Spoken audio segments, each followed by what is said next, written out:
Bismillahirrahmanirrahim. Assalamualaikum warahmatullahi wabarakatuh. Waalaikumsalam warahmatullahi wabarakatuh. Yang terhormat Bapak Ibu Dewan Guru dari SD Negeri Jaret 04. Puji syukur kehadiran Allah SWT di mana pada pagi hari ini kita bisa berkumpul dalam keadaan sehat walafiat. Sholawat serta salam semoga tetap tercurahkan kepada junjungan kita Nabi besar Muhammad SAW yang telah menuntun kita dari zaman jahiliyah menuju zaman yang terang benderang, yakni agama Islam. Bapak Ibu Dewan Guru, yang pertama-tama kami ucapkan terima kasih atas kehadiran Bapak Ibu di sini dalam acara diseminasi calon guru penggerak angkatan 10 di SD Negeri Jaret 04 pada hari Jumat tanggal 7 Mei 2024. Bapak Ibu yang saya hormati,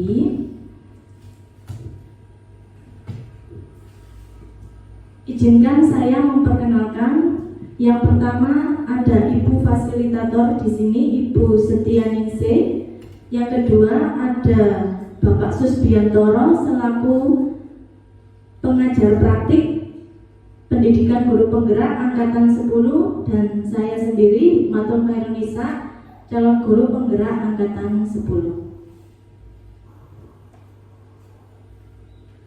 Pada kesempatan yang berbahagia ini saya ingin menyampaikan tentang aksi nyata modul 1.4 yaitu tentang disiplin positif. Langsung saja sebelum kita mulai acara pada pagi hari ini, agar acara ini berjalan dengan lancar, mari kita buka dengan bacaan basmalah. Bismillahirrahmanirrahim. Baik Bapak Ibu, kami lanjutkan untuk acara presentasi pada pagi hari ini. Nah, Bapak Ibu, di sini ada sebuah pertanyaan pemantik, Bapak Ibu. Sekiranya Bapak Ibu setuju atau tidak setuju dari pertanyaan-pertanyaan yang ada di slide ini. Yang pertama, hukuman dapat mendisiplinkan anak. Bagaimana menurut Bapak Ibu? Apakah Bapak Ibu setuju atau tidak? Monggo, silakan. Ya, silakan Bu Kusnul, mungkin dari Bu Kusnul kiranya setuju apa tidak kalau disiplin hukuman itu bisa mendisiplinkan anak? Tidak setuju. Tidak setuju, Bu Kusnul. Tidak setuju. Kalau menurut saya bisa setuju, bisa tidak. Bisa setuju, bisa tidak Hukumannya. ya, tergantung hukumannya gitu. Ya bergantian. Kemudian untuk yang kedua, silakan. Pemberian hukuman dengan hal positif seperti membaca atau membersihkan halaman sekolah dapat meningkatkan disiplin anak. Bagaimana? Mungkin menurut Bu Esa. Ya, terima kasih Bu Hikmatul. Menurut saya untuk poin yang kedua, saya setuju dengan poin kedua karena membaca atau membersihkan halaman mungkin dari yang membaca bisa meningkatkan keterampilan membaca seorang anak, dan juga membersihkan halaman juga hal yang positif yang dapat meningkatkan disiplin anak. Mungkin hukuman yang tidak dapat meningkatkan disiplin anak itu berupa hukuman fisik gitu. Terima kasih. Ya, terima kasih Bu Esa. Jadi Bu Esa ini untuk hal positif seperti membaca, membersihkan halaman, ini setuju ya Bu Esa. Kalau ada hukuman yang fisik, nah hukuman fisik ini dari Bu Esa sendiri tidak setuju. Mungkin dari pertanyaan ketiga, memberi penghargaan dapat meningkatkan motivasi belajar anak. Monggo silahkan kita diskusikan. Kira-kira Bapak Ibu setuju atau tidak setuju? Kalau kita memberikan penghargaan itu dapat meningkatkan motivasi anak. Monggo silahkan. Terima kasih atas kesempatannya. Mohon izin menyampaikan tanggapan yang saya sampaikan terkait memberi penghargaan dapat meningkatkan motivasi belajar. Di sini saya langsung tegaskan tidak setuju, Bu. Dengan alasan kenapa? Karena anak-anak apabila dalam memberi motivasi kita kepada anak dengan penghargaan, anak akan ketergantungan. Apabila anak tidak diberikan penghargaan, maka kemandirian dan kedisiplinan anak itu tergantung oleh penghargaan. Mungkin itu dari saya yang bisa saya sampaikan terkait poin 2 dan 1. Juga saya menanggapi karena di sini pilihannya setuju atau tidak setuju nih. Jadi saya di poin 1 tidak setuju, di poin 2 juga tidak setuju. Kenapa? Karena hukuman itu bukan hanya berasal dari fisik saja, tapi mental anak juga harus kita perhatikan. Apabila yang kedua, anak memang masih belum punya potensi membaca secara lancar, dengan adanya hukuman, anak disuruh membaca, mereka akan minder, dalam hatinya akan tertekan, dan itu tugas kita mungkin harus bisa mengondisikan anak biar tidak tertekan, walaupun bukan hanya hukuman secara fisik. Mungkin itu dari saya. Terima kasih. Monggo, Pak Alfi mungkin bisa berpendapat. Saya sampaikan terima kasih kepada Pak Eko.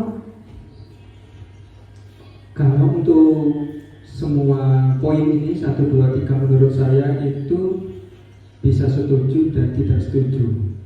Menurut saya ada beberapa banyak poin yang harus dipikirkan atau yang dilaksanakan, seperti hukumannya, memberi penghargaannya, itu perlu dipikirkan, dipertimbangkan seperti yang dikatakan Pak Eko tadi. Terima kasih. Terima kasih Pak Alfi. Bapak Ibu sekalian, terima kasih atas jawaban dari Bapak Ibu guru sekalian, pendapatnya. Di sini memang pernyataannya setuju atau tidak setuju. Nah, dari Bapak Ibu mungkin ada yang setuju, ada yang tidak setuju. Nah, dari pertanyaan pemantik ini, kita lanjutkan ke topik dalam eksplorasi konsep. Pada pagi hari ini, topik yang akan saya sampaikan di sini terkait disiplin positif, nilai-nilai kebajikan universal, teori motivasi, hukuman dan penghargaan, restitusi, tentang keyakinan kelas, kemudian kebutuhan dasar manusia dan dunia berkualitas, dan 5 posisi kontrol serta segitiga restitusi. Tadi pertanyaan pemantik sudah Bapak Ibu guru jawab, ya, ada yang setuju, ada yang tidak setuju. Nah, mari kita belajar bersama tentang bagaimana kita menerapkan disiplin positif di lembaga kita. Baik, disiplin positif dan nilai-nilai kebajikan universal. Nah, Bapak Ibu, di sini mari kita pikirkan, mari kita bayangkan, selama ini kita memiliki ilusi-ilusi, kita memiliki pemikiran. Pemikiran apakah itu? Yang pertama, ilusi guru mengontrol murid. Ilusi guru mengontrol murid. Nah, selama ini pasti kita sebagai guru ingin murid kita menjadi yang terbaik. Nah, terkadang kita menyampaikannya itu bukan salah, tetapi mungkin kurang diluruskan. Nah, itu ilusi kita, ilusi guru mengontrol murid. Nah, kemudian ada ilusi bahwa kritik dan membuat orang merasa bersalah dapat menguatkan karakter. Terkadang kita membuat anak didik kita merasa bersalah. Nah, kita berpikiran bahwa itu akan menguatkan karakter mereka. Apakah itu benar? Apakah kita sudah benar? Kemudian ilusi bahwa semua penguatan positif, efektif, dan bermanfaat. Selanjutnya, ilusi bahwa orang dewasa memiliki hak untuk memaksa. Nah, ini di lembaga kita, khususnya di SD, kita sebagai orang dewasa kadang berpikiran bahwa anak didik kita harus melakukan apa yang kita sampaikan, kita inginkan. Seperti itu. Apakah itu benar? Apakah itu sudah sesuai? Nah, di sini siapa sesungguhnya yang memiliki kontrol? Yang memiliki kontrol itu sebenarnya siapa? Nah, selama ini mungkin kita berpandangan bahwa kita mencoba mengubah orang agar berpandangan sama dengan Nah, di sini ada teori kontrol atau pilihan. Nah, kita berusaha memahami pandangan orang lain tentang dunia. Nih, kemudian ada perilaku buruk dilihat sebagai suatu kesalahan. Terkadang siswa kita berperilaku buruk, itu sudah kita pikirkan sebagai sebuah kesalahan, sudah kita lihat sebagai sebuah kesalahan. Padahal di sini semua perilaku memiliki tujuan. Misalnya kita sedang menerangkan di papan tulis, kemudian ada anak yang berbicara sendiri, ada anak yang ngobrol sendiri. Tujuan mereka apa? Apakah mereka bosan? Apakah mereka ingin pembelajaran yang lainnya seperti itu? Kemudian ada stimulus respon di sini, orang lain bisa mengontrol saya. Padahal hanya Anda yang bisa mengontrol diri Anda, bukan orang lain. Kemudian saya bisa mengontrol orang lain. Teori kontrolnya di sini Anda tidak bisa mengontrol orang lain. Kemudian ada pemaksaan, ada pada saat bujukan gagal. Padahal di sini teori kontrolnya bisa kolaborasi dan konsensus menciptakan pilihan-pilihan yang baru. Kadang kita membujuk anak didik kita supaya rajin membaca, tapi gagal. Langsung kita paksa harus. Nah, mungkin kita bisa berkolaborasi, bisa menciptakan hal-hal baru, metode baru. Kemudian ada model berpikir menang atau kalah. Nah, di sini teori kontrolnya ada model berpikir menang dan menang. Baik, saya lanjutkan. Nah, apa makna disiplin? Nah, disiplin itu sendiri berasal dari bahasa Latin yang artinya belajar. Bahasa Latin disciplina yang artinya belajar.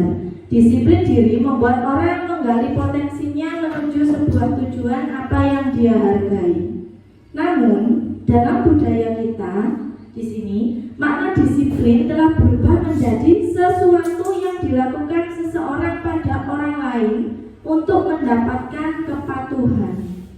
Kecenderungan umum adalah menghubungkan kata disiplin dengan ketidaknyamanan, bukan dengan apa yang kita hargai atau pencapaian suatu tujuan yang mulia. Nah, jadi dalam budaya kita menerapkan disiplin pada anak. Jadi anak harus patuh, harus seperti ini. Nah, ini dalam budaya kita, Bapak Ibu.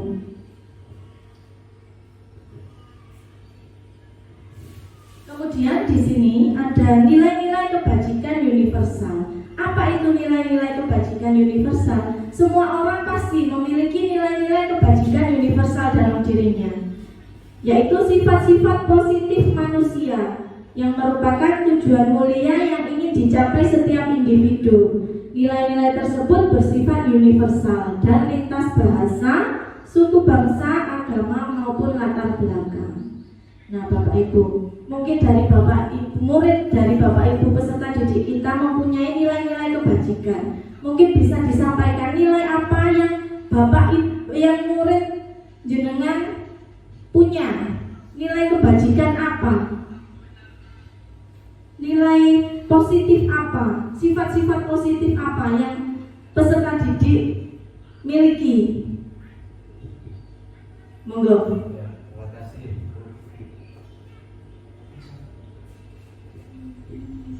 Terima kasih Ibu atas yang sudah disampaikan. Memang kita menyadari dari apa yang sudah disampaikan oleh Bu Ima terkait budaya positif yang memang sudah kita terapkan di lembaga kita. Tadi pertanyaannya terkait nilai-nilai pada peserta didik kita.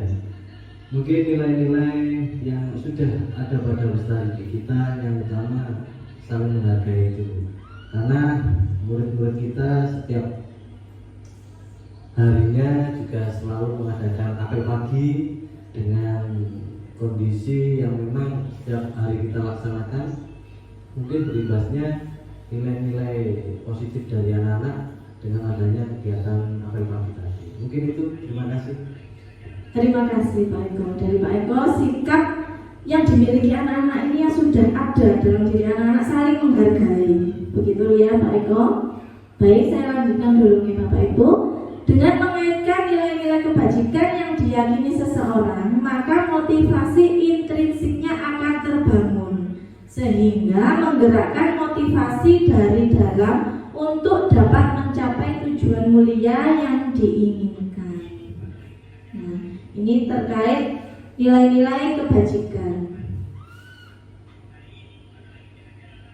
Nah, nilai-nilai kebajikan yang ingin dicapai oleh setiap anak Indonesia kita kenal dengan profil pelajar Pancasila. Jadi Bapak Ibu di sini pasti semuanya sudah melekat di hati Bapak Ibu tentang profil pelajar Pancasila yang sudah ada lagunya, sudah kita terapkan setiap hari kepada anak-anak. Di sini ada 6 untuk profil pelajar Pancasila, dari beriman bertakwa kepada Tuhan dan berakhlak mulia, mandiri, bernalar kritis, kreatif, bergotong royong, dan berkebinekaan global.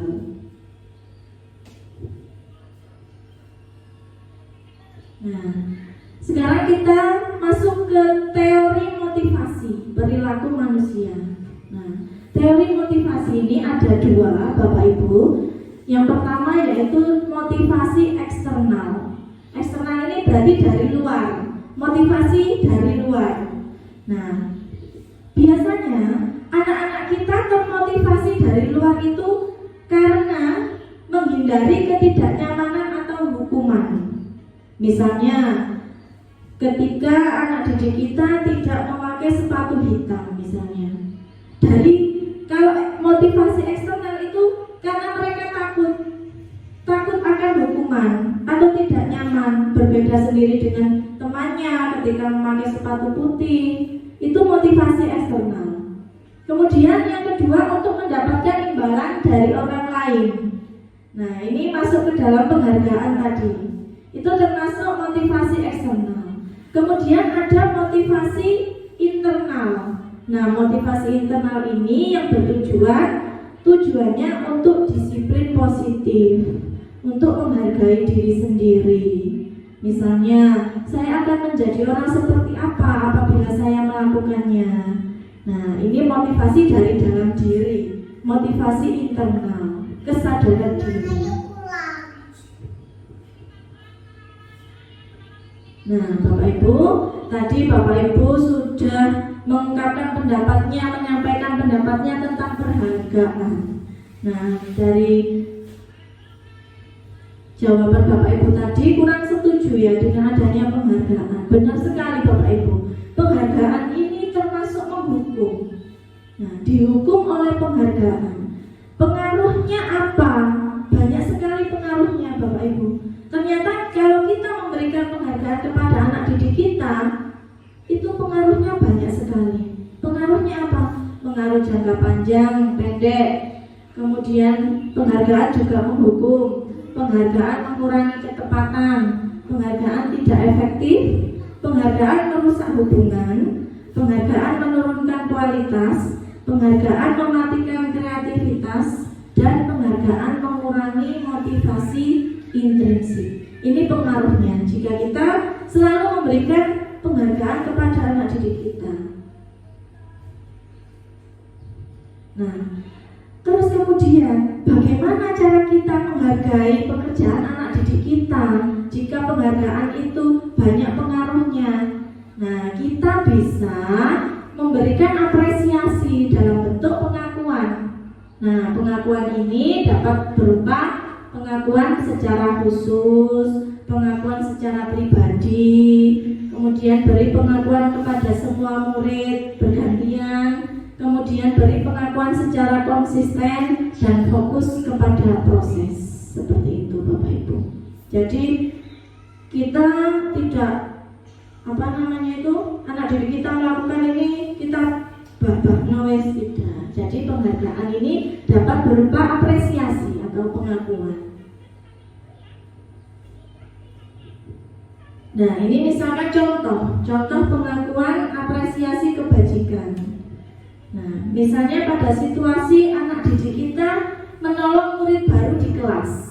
Nah, kadang-kadang ada murid baru di kelas, dia malu-malu, masih belum bisa bersosialisasi. Nah, kemudian ada temannya yang menghampiri, misalkan mengajak ngobrol, mengajak berkenalan. Nah, bagaimana cara kita memberikan apresiasi kepada anak yang sudah menolong temannya tadi?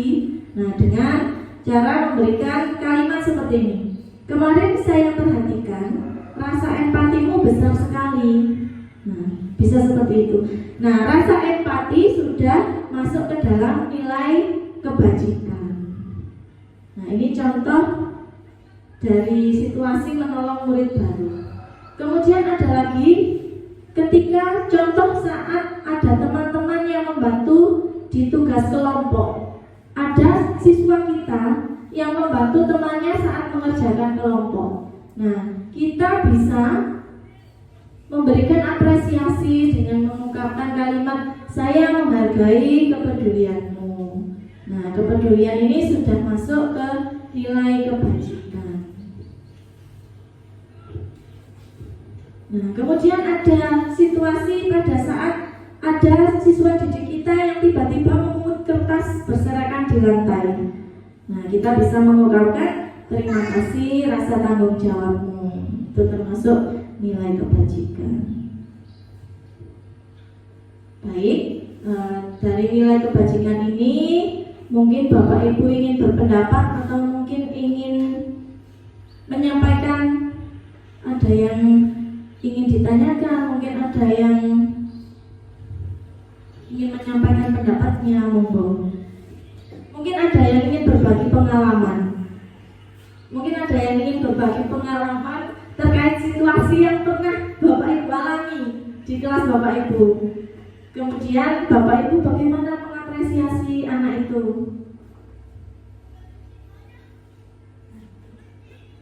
Terima kasih, Bu. Terima kasih atas pertanyaannya. Izin untuk menyampaikan pengalaman yang memang sudah kami terapkan kepada murid-murid, terutama di sini kelas 6 ya Bu. Memang apa yang sudah disampaikan oleh Bu Hikmah tadi sudah menggambarkan suatu nilai kebajikan yang luar biasa. Tapi terkadang kita memang sebagai seorang guru, apa dengan apa itu nilai kebajikan. Karena di sini respon kita sebagai seorang pendidik terkadang juga perlu ditingkatkan lagi. Ini pengalaman dari kelas kami, kelas 6, memang hal yang sederhana ya, memungut kertas. Ini awal dulu memang saya biarkan Ibu, saya biarkan. Terus mungkin dari motivasi intrinsik mereka sendiri, murid-murid yang akhirnya Pak banyak sampahnya Pak. Oh iya, terus harus bagaimana ya anak-anak? Tanpa disadari mungkin anak-anak ya ada yang tidak ada atau yang respon atau yang tidak respon. Akhirnya mereka yang respon memberi wawasan atau memberi gambaran kepada kami sebagai seorang pendidik. Pak ini saya buang ke tempat sampah. Oh iya terima kasih. Akhirnya muncul mungkin dari situ kita sadar sebagai seorang pendidik. Betul apa yang dilaksanakan oleh anak-anak yang sudah sadar atas sampah yang ada di dalam kelas. Akhirnya berjalan beberapa bulan kemudian saya jadikan suatu program. Jadi dalam kelas anak-anak sebelum kita pulang sekolah, mari kita lihat sampah-sampah yang ada di dalam kelas harus diapakan? Ya Pak, harus dibuang ke tempat sampah. Dari situ muncul lagi nilai-nilai kebajikan yang tanpa kita sadari sebenarnya. Kalau anak-anak mempunyai rasa tanggung jawab. Mungkin itu pengalaman yang saya sampaikan Bu. Terima kasih. Terima kasih, pengalaman yang luar biasa sekali. Dari hal kecil nih Pak, dari hal kecil kita terapkan, kemudian motivasi intrinsik anak-anak bisa muncul seperti itu. Baik Bapak Ibu, kita masuk kepada restitusi. Apakah restitusi itu? Nah, restitusi merupakan proses menciptakan kondisi bagi murid untuk memperbaiki kesalahan mereka, sehingga mereka bisa kembali pada kelompok mereka dengan karakter yang lebih kuat. Restitusi juga merupakan proses kolaboratif yang mengajarkan murid untuk mencari solusi untuk masalah mereka dan membantu murid berpikir tentang orang seperti apa yang mereka ingin menjadi atau tujuan mulia dan bagaimana mereka harus memperlakukan orang lain. Jadi restitusi di sini adalah proses menciptakan kondisi bagi murid untuk memperbaiki kesalahan. Oke, saya lanjutkan. Nah, ini silakan kita saling sharing. Apakah ini termasuk hukuman atau konsekuensi? Oke, silakan Bu Kusnul. Dari yang pertama, monggo. Dari yang pertama.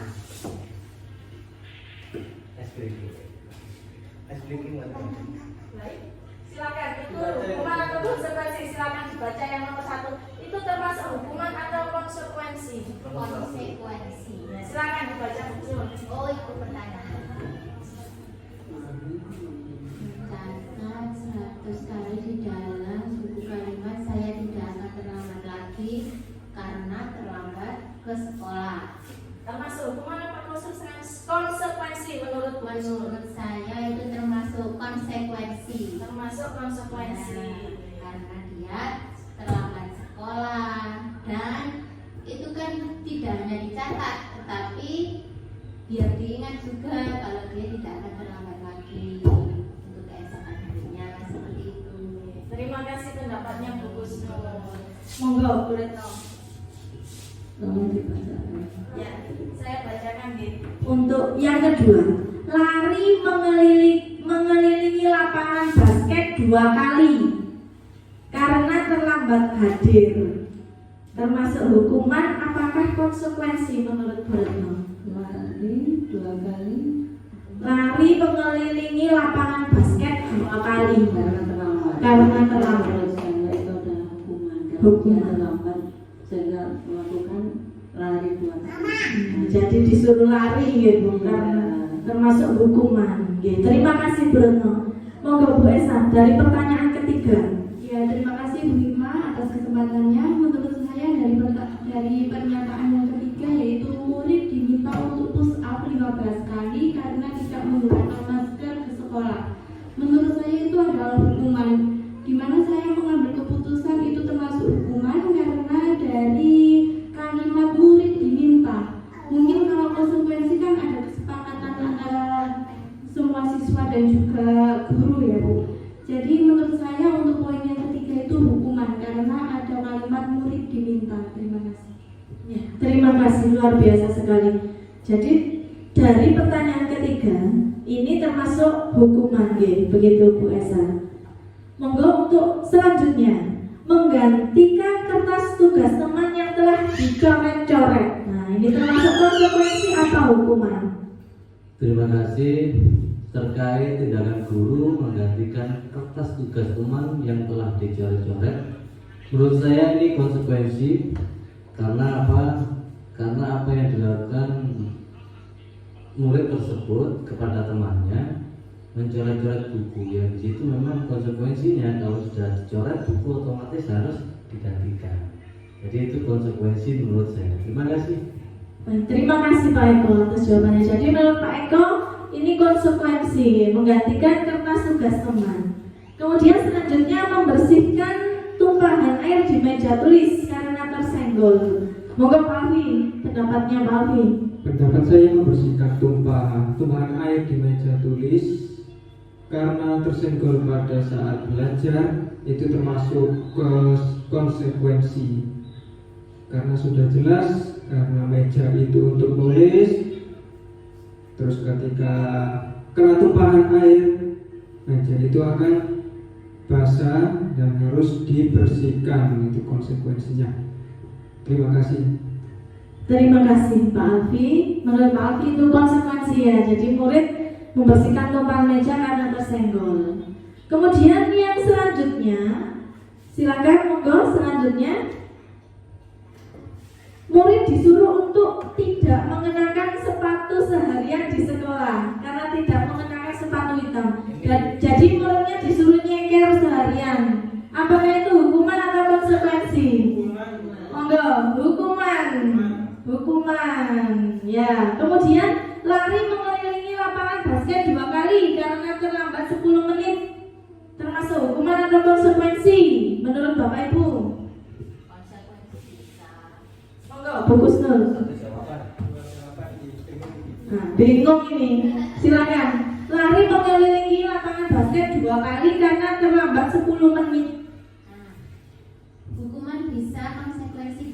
hukuman bisa, konsekuensi bisa. Ini pelajaran mata pelajaran PJUK biasanya itu anak-anak sama guru kan memiliki kesepakatan harus datang ke lapangan itu paling lama berapa menitnya, seperti itu. Kalau misalnya tidak datang bisa untuk dikasih disuruh untuk keliling lapangan, kan itu semua kesepakatan anak-anak, bisa juga seperti itu. Iya. Mari kita lihat jawabannya Bapak Ibu.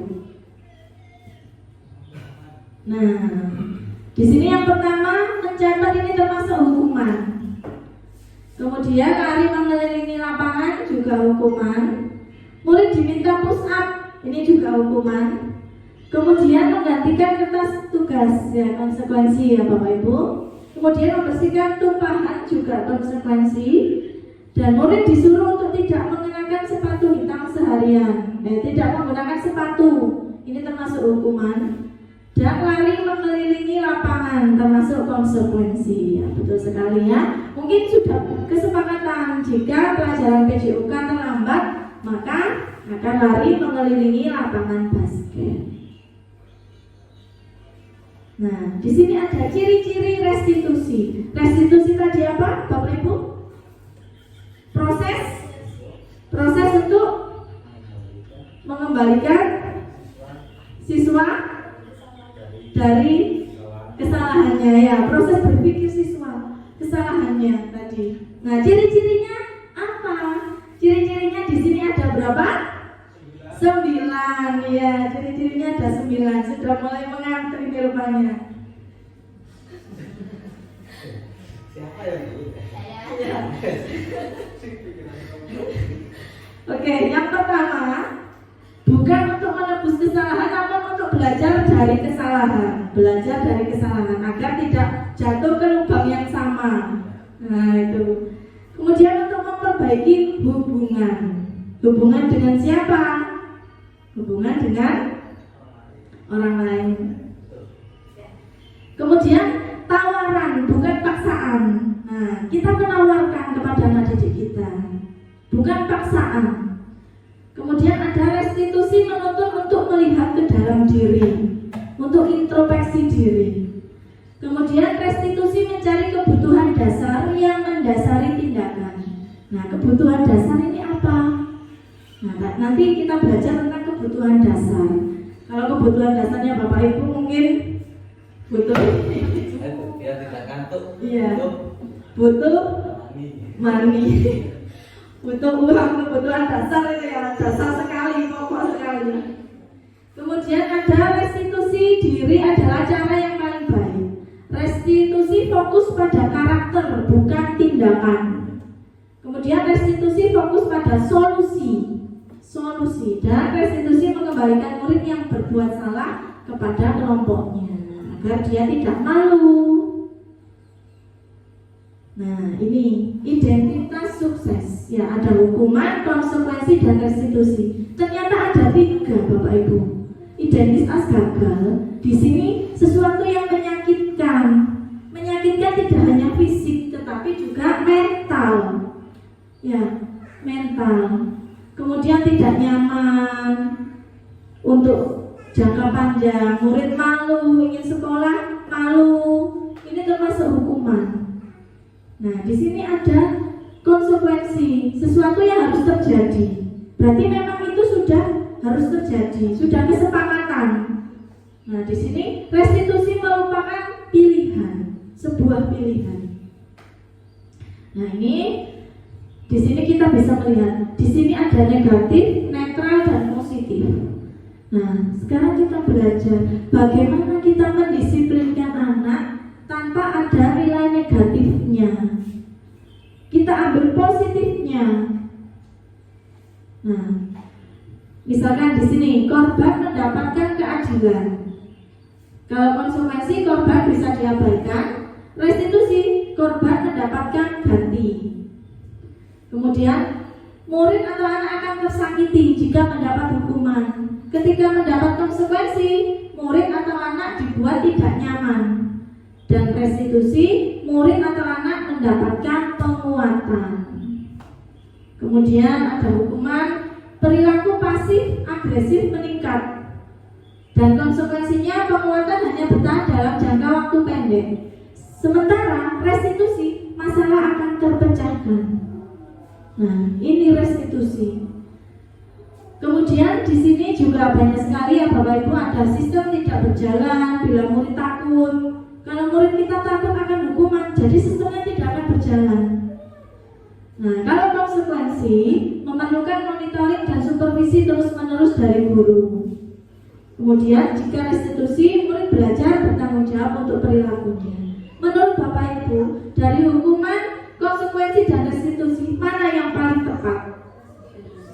Restitusi ya Bapak Ibu. Mari kita belajar bagaimana mendisiplinkan anak tanpa hukuman, tanpa membuat anak itu down, tanpa membuat mental anak didik kita jatuh seperti itu. Nah, ini perbedaannya. Perbedaan hukuman, konsekuensi, dan restitusi.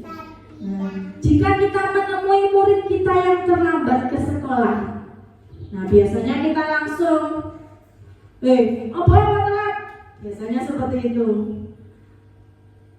Mampu kita turu-turu kawanan paling, HP yang naik. Nah biasanya kan kita kadang ya ada yang seperti itu langsung. Oh iya, saya sendiri. Ya, nah hukuman langsung murid disuruh berdiri di depan kelas. Mas ambil sikile diangkat satu, nyekel kuping. Nah, kalau konsekuensi, guru memberikan konsekuensi berada di dalam kelas selama jam istirahat berlangsung. Nah, jadi kalau istirahat, saiki konsekuensi ini, sampean kan memang terlambat. Saiki nggak usah istirahat, dulu di kelas saya. Nah, kalau restitusi, guru menanyai keyakinan kelas yang telah disepakati, dan guru membantu menyelesaikan masalah. Kita tanyakan, ingatkan keyakinan kelas kita kemarin tentang apa? Datang tepat waktu misalnya. Kemudian masalahnya apa? Kenapa terlambat? Ternyata masalahnya ibunya nggak masak. Kemudian anaknya kelaparan. Si ngenteni ibunya masak misalnya seperti itu. Nah, nih guru marah-marah ke murid, langsung marah-marah. Kalau hukuman, murid disuruh menulis saya tidak akan terlambat lagi sebanyak 100 kali. Ini mungkin di zaman kita dulu ya Bapak Ibu. Di zaman kita dulu sudah wajar seperti ini. Kemudian kalau konsekuensi, guru tegas dan murid menghormati peraturan. Kemudian restitusi, guru terbuka dan menghormati dirinya dan orang lain. Nah, sekarang tentang keyakinan kelas. Apakah di kelas Bapak Ibu sudah ada keyakinan kelas? Yang punya kelas? Keyakinan kelas apa itu keyakinan kelas? Keyakinan kelas itu keyakinan yang kita sepakati bersama sebelum kelas dimulai. Misalnya, keyakinan kelas itu kita buat bersama-sama. Ya. Fokus. Nah, ini ya, keyakinan kelas merupakan suatu yang dapat diterapkan di lingkungan kelas. Pembuatan keyakinan kelas melibatkan semua warga kelas melalui kegiatan curah pendapat. Keyakinan kelas ditinjau kembali dari waktu ke waktu. Misalnya, hari ini pelajaran PJOK. Nah, keyakinan kelas kita ini yang nggak punya kelas ya. Misalnya di kelas 5, di kelas saya, punya kelas saya. Misalnya di kelas 5, kita berbagi pendapat.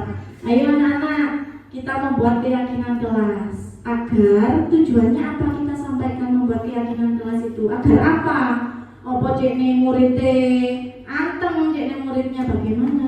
Kemudian kita minta anak-anak sendiri. Ini sudah saya terapkan ketika ujian kemarin Bapak Ibu. Ketika ujian kemarin, kita membuat keyakinan kelas dulu. Keyakinan kelas dulu, misalnya, Bu tidak boleh menyontek. Saya tawarkan kepada anak-anak, Bu tidak boleh menyontek. Oke, tidak boleh menyontek. Itu kan sepertinya agak memaksa. Jadi saya buat kalimat positifnya. Misalnya dikerjakan sendiri. Misalnya seperti itu. Saya minta pendapatnya anak-anak. Kita curah pendapat. Yang memang layak kita pakai. Kemudian ditinjau dari waktu ke waktu. Dari waktu kita fleksibelkan dengan keadaan. Itu merupakan keyakinan kelas. Bagaimana Bu Kusnul? Apakah sudah paham tentang keyakinan kelas? Ya. Mengapa tidak peraturan saja? Mengapa harus keyakinan kelas? Apa tidak peraturan? Oleh biarlah orang peraturan. Nah, ada yang bilang peraturan dibuat untuk dilanggar, seperti itu ya. Nah, mengapa tidak peraturan? Mengapa keyakinan kelas? Nah, ini tujuannya untuk mendukung motivasi intrinsik, kembali ke nilai-nilai keyakinan, lebih menggerakkan seseorang dibandingkan mengikuti serangkaian peraturan. Nah, kita kembali lagi ke motivasi intrinsik. Nah, ini. Ya, itu betul. Karena peraturan itu sering Iya. Contohnya, kita kalau berkendara sepeda kan dianjurkan untuk memakai. Kita kadang orang itu mengabaikan. Ngapain ya itu memang suatu hal karena dengan adanya peraturan. Tapi karena adanya motivasi intrinsik mungkin iya ya kesadaran muncul. Iya, aku yang lemah sibuk itu rasirain. Ya mungkin itu karena saya terapkan itu artinya peraturan untuk dilanggar. Saya biasa kalau ke sekolah jarang memakai karena Nah, ini. Kalau jatuh gimana, Pak? Nah, nanti bocor. itu artinya peraturan itu sebenarnya apa ya? Suatu hal yang memang tabu. Iya, betul sekali. Kita terlalu monoton membentuk suatu peraturan sekolah, kawan. Tapi ujung-ujungnya nanti peraturan yang untuk dilanggar. Akhirnya tidak muncul istilahnya kesadaran dari dalam diri. Mungkin itu. Ya, betul sekali Pak Eko. Contoh kecil saja ya, tidak memakai helm. Kalau kita sadar, oh aku ditipu, oh aku dikelilipan. Nah, itu motivasi intrinsik dari kita sendiri. Ya, ya ini untuk pembelajaran. Oh, helm Pak Eko. Ya. Gak ada dicangking, jadi dengkul. Nah ini peraturan kelas di sini ada lingkaran ya dari peraturan kelas ini menjadi keyakinan kelas. Kemudian keyakinan kelas itu tumbuh menjadi lingkungan yang positif. Nah, lingkungan yang positif akan menghasilkan budaya yang positif. Memang tidak bisa langsung Bapak Ibu, tapi mulai dari hal yang kecil dulu. Karena perubahan itu pasti bertahap, tidak bisa langsung. Mulai kepingin putih gaya skincare yang tidak langsung ya biasa bertahap dulu. Glodoki, iya. Kalau instan kan ini yang bahaya, instan yang bahaya. Tidak natural Pak. Oh, tidak natural. Nah ini dari kedua postur ini, manakah yang termasuk keyakinan kelas? Monggo, Bu Kusnul, silakan. Oh ya, silakan dibaca dulu Bu Kusnul. Yang termasuk keyakinan kelas ini yang mana? Nah, keyakinan kelas tadi mengacu kepada kalimat yang positif. Aturan atau keyakinan kelas? Nah ini ya, ini slide. Nah seperti ini. Yang A apa yang B? Kiranya yang menurut Bu Kusnul keyakinan kelas.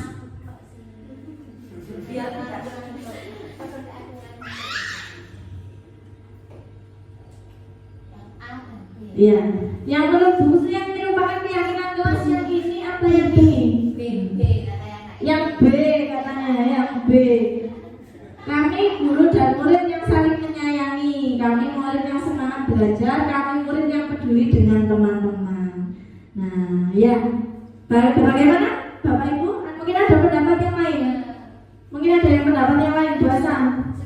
Setuju guys, setuju dengan Bu Kusnul. Betul sekali ya Bapak Ibu. Ya, kita lanjutkan. Oke, ice breaking time. Biar nggak ngantuk ini katanya Pak Eko. Monggo silakan berdiri, Bapak Ibu. Monggo silakan berdiri. Kita ice breaking dulu. Hilang Iya. kan di rumah bagus lu.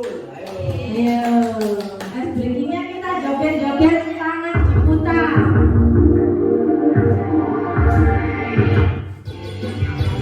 Silakan kita ikuti gerakan yang ada di layar ya.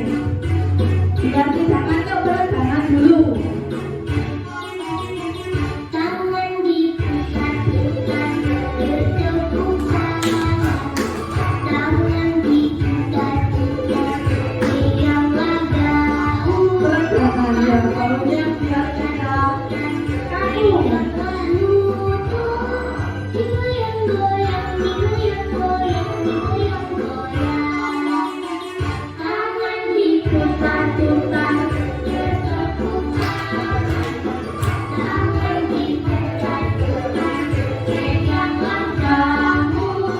Tangan diputar-putar, peganglah lutut.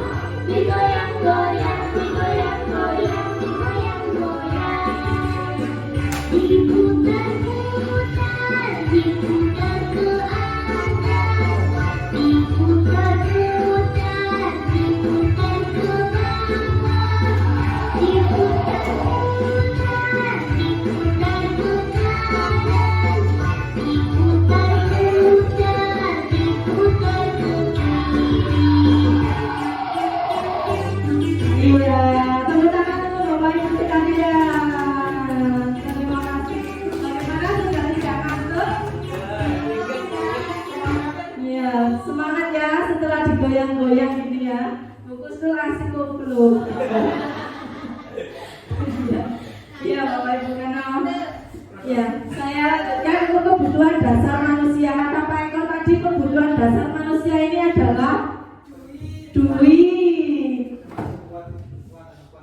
Itu kebutuhan dasarnya ibu-ibu. Iya, kebutuhan dasar kita semua. Nah, apa saja kebutuhan dasar manusia? Nah, ada 5 Bapak Ibu. Yang pertama, kebutuhan bertahan hidup. Kemudian ada rasa kasih sayang dan rasa diterima, kebutuhan untuk diterima. Kemudian ada penguasaan, kebutuhan pengakuan atas kemampuan, serta kebebasan, kebutuhan akan pilihan, dan kesenangan, kebutuhan untuk merasa senang. Nah, terkadang perilaku negatif manusia ini karena kebutuhan dasarnya tidak terpenuhi. Nah, misalnya kebebasan, kita dikekang harus seperti ini. Nah, kemudian kita melakukan hal yang negatif. Nah, berarti kebutuhan dasar akan kebebasan kita itu tidak terpenuhi. Nah, misalnya rasa kasih sayang ini. Ya, jadi kita melakukan hal yang negatif karena kebutuhan dasar kita ini tidak terpenuhi. Biasanya seperti itu, Bapak Ibu. Kita lanjutkan. Nah, kemudian ada 5 posisi kontrol guru. 5 posisi kontrol. Nah, yang pertama ada penghukum. Nah, mari kita bercermin. Kira-kira saya ini termasuk posisi kontrol yang mana ya? Ketika ada siswa kita, Bu, dilihat dari gambarnya sudah nampak itu penghukum seperti apa. iya, penghukum seperti apa? Nih ya, suka marah-marah. Nah, ini suka marah-marah. Nah, biasanya langsung anak-anak disuruh ini. Nah, langsung. Kemudian ada pembuat rasa bersalah. Pembuat rasa bersalah ini akan menimbulkan efek mental kepada peserta didik kita. Kemudian dia akan minder, dia akan pesimis. Kemudian teman. Nah, biasanya teman ini kira-kira kita jadi teman untuk anak didik kita. Kita jadi teman, itu efektif apa tidak, Bapak Ibu? Kira-kira menurut Bapak Ibu? Kalau menurut saya tidak, karena kita ini juga sebagai seorang wanita, sebagai wadah yang memang seorang kontrol guru teman, menurut saya berlebihan karena nanti itu yang pertama akan tetap berguna dengan kita sebagai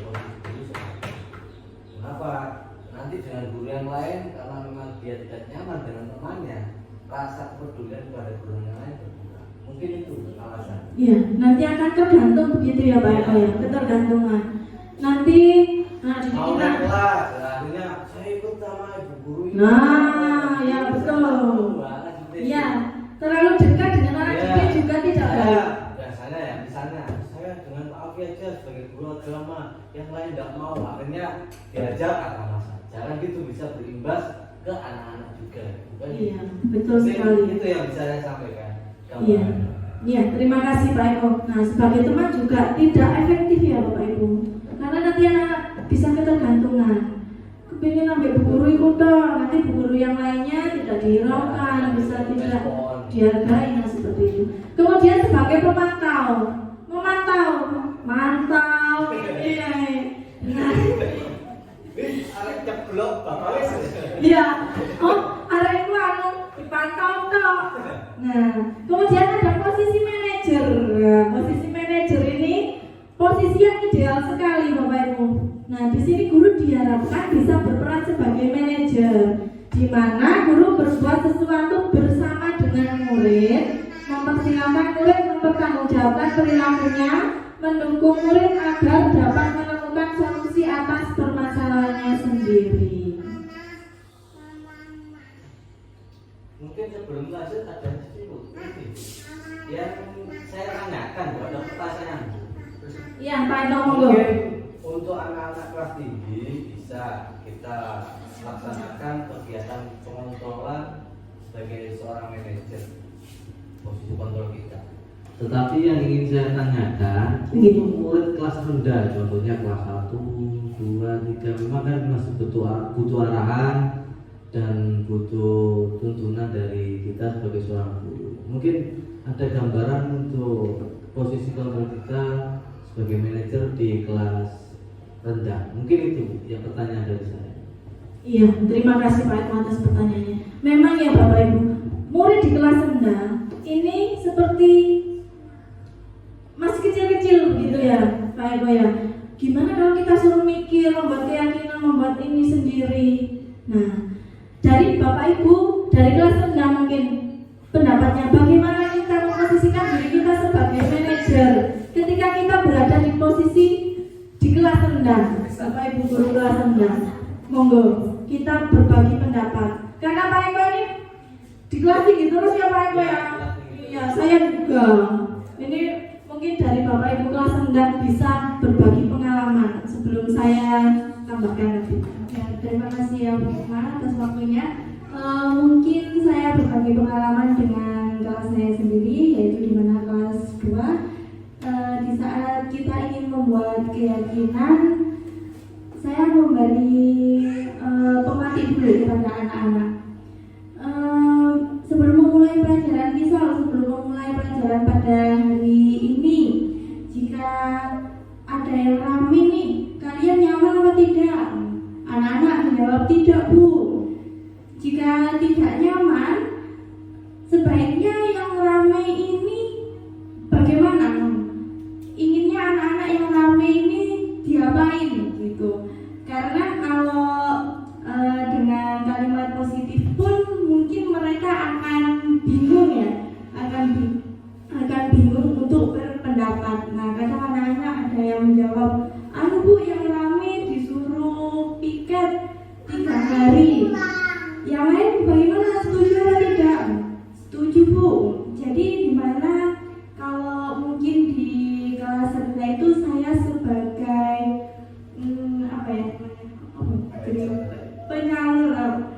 penghubung pemikirannya anak-anak ya, antara anak yang satu dengan anak yang lain. Dimana di situ saya sebagai manajer itu membuat pematih agar anak-anak aktif untuk berpendapat gitu. Terima kasih. Ya, terima kasih Bu Esa atas masukannya, atas jawabannya. Ya, ya, memang kita di kelas rendah ini harus ekstra sebagai ibu, sebagai guru. Karena kalau di kelas rendah tidak bisa anak dibiarkan. Misalnya setelah anak mempunyai kesalahan seperti ini dibiarkan, tidak bisa. Mungkin awalnya kita tanya dulu, dielus, ditakoni, Kemudian apa penyebabnya, kenapa seperti itu, dilos ya. Iku sing guru sing sabar. Nah, sekarang bagaimana cara kita menjadi guru yang sabar? Nah, seperti itu Bapak Ibu. Menguatkan pribadi. Oh iya jenelek kamu itu ngono, tapi ya apa caranya sampeyan mengolahnya? Seperti itu. Contoh ada murid yang berkelahi yang dimenconi, sitok di kantor, sitok dia. Nah, kita elus dhisik. Kok iso kaya ngono? Nah, seperti itu mungkin ya Bapak Ibu. Bagaimana Pak Eko? Ya, menurut saya terkait apa yang sudah disampaikan oleh Desa itu sudah mewakili ya, mungkin dari kelas rendah. Tetapi memang kita sama-sama belajar gitu, dengan kondisi siswa kelas rendah, dari riwayatnya, dari situasi kondisi di dalam rumahnya, terus pergaulan, lingkungan itu memang berdampak.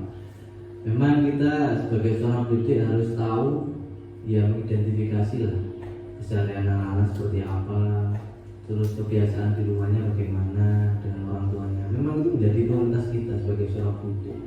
Tadi dengan adanya yang disampaikan oleh Bu Esa, saya sudah setuju. Jadi kita sebagai seorang pendidik menjadi penghubung atau istilahnya menampung aspirasi dari murid kita, dan nanti kita yang akan menyampaikan dengan hal positif kepada murid kita. Jadi misalnya murid kita beranggapan tadi yang disampaikan oleh Bu Esa, bagaimana konsekuensinya anak-anak atau bagaimana kesepakatannya, keyakinannya, disuruh pikir selama 3 hari, ya kita kan bisa memberikan solusi yang terbaik untuk anak. Oh gini anak-anak, dengan kondisi yang mungkin kita bisa menjelaskan, kalau teman kalian disuruh pikir 3 hari, nanti imbasnya dengan kondisi seperti ini akan bisa menimbulkan suatu hal yang tidak baik kepada teman kalian. Bagaimana kalau solusi yang lain aja anak-anak, nah, mungkin seperti itu bisa. Ya mungkin dalam hal suatu penerapan kita butuh proses dan kita terus belajar. Mungkin itu dari saya. Terima kasih. Ya, terima kasih Pak Eko.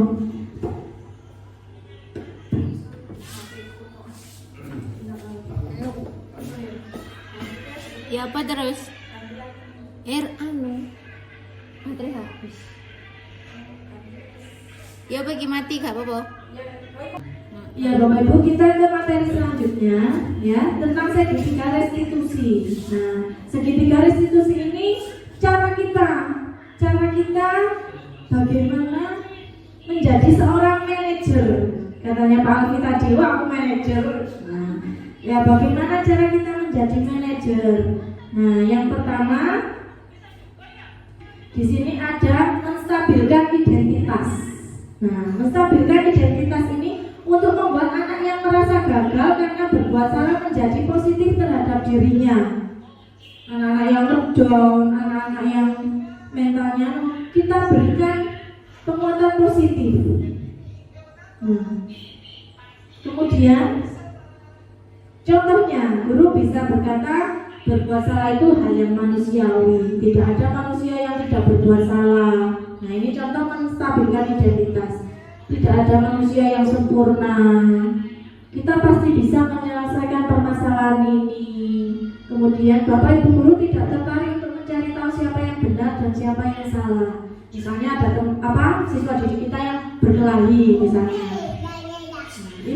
Bapak Ibu lebih tertarik untuk menyelesaikan masalah. Nah ini contoh kalimat menstabilkan identitas. Langkah pertama yang bisa kita lakukan. Kemudian langkah yang kedua yaitu validasi kebutuhan. Membantu murid mengenali basic atau kebutuhan dasar yang ingin dipenuhinya. Tadi kebutuhan dasar ada berapa Bapak Ibu? Ada 5 ya. Ada 5 terkait rasa kasih sayang, kebebasan. Nah ini membantu murid mengenali apa yang ingin dipenuhinya. Apakah kebebasan atau kasih sayang. Nah kita bisa berkata seperti ini, kamu bisa saja kan melakukan hal yang lebih buruk tapi kamu tidak melakukannya. Kemudian kamu pasti punya alasan mengapa kamu melakukannya. Alasannya apa? boleh tetap berusaha menjaga sikap itu, tapi tambahkan sikap yang lain yang baru. Kemudian ada, maukah kamu belajar cara lain untuk mendapat yang kamu butuhkan tanpa harus memukul? Ini kedua.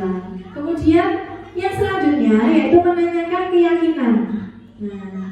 Anak akan melihat kesalahannya dihubungkan dengan norma sosial.